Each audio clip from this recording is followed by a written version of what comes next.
Live शोध सत्य बातमीचा। धानोरे गावात रंगला नामांकित बैलगाडा शर्यतीचा थरार।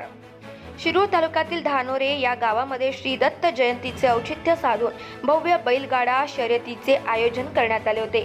2 दिवस चाललेल्या या स्पर्धेमध्ये तालुक्याबरोबरच जिल्ह्यातील नामांकित तब्बल 300 बैलगाड्या मालकांनी सहभाग घेतला।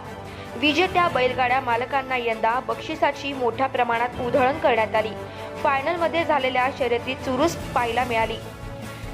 त्यामुळे बैलगाडा शौकीनांना बैलगाडा शर्यतीतील थरार अनुभवण्याचा योग आला। बैलगाडा शर्यतीच्या कार्यक्रमामुळे गावात यात्रेचे स्वरूप आले होते।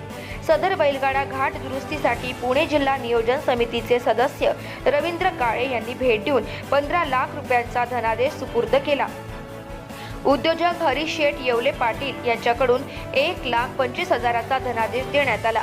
शर्यतीच्या आयोजनामध्ये उद्योजक हरीश शेठ येवले पाटील, माजी उपसरपंच भानुदास भोसुरे, पंचायत समितीच्या माजी सदस्य अर्चना भोसुरे, माजी सरपंच भरत भोसले, पोलीस पाटील स्वप्नील झगडे, माजी उपसरपंच वैशाली येवले पाटील, राजेंद्र माशिरे, अशोक ढोकरे, बापूसाहेब शेळके, संजय भोसले, किसन रोकडे, शांतीलाल भोसुरे, हेमंत सस्ते, माऊली तनपुरे, संभाजी माशेरे, संजय कामठे, प्रदीप भोसुरे, विजय डफळ आणि कालिदास झगडे, मोहन कामठे यांनी परिश्रम घेतले। घनश्याम तोडकर, प्रतिनिधी, तळेगाव ढमढेरे। महाराष्ट्रातील लेटेस्ट बातम्या पाहण्यासाठी महाराष्ट्र न्यूज चॅनलला यूट्यूबवर सबस्क्राईब करा आणि बेल आयकॉन प्रेस करा।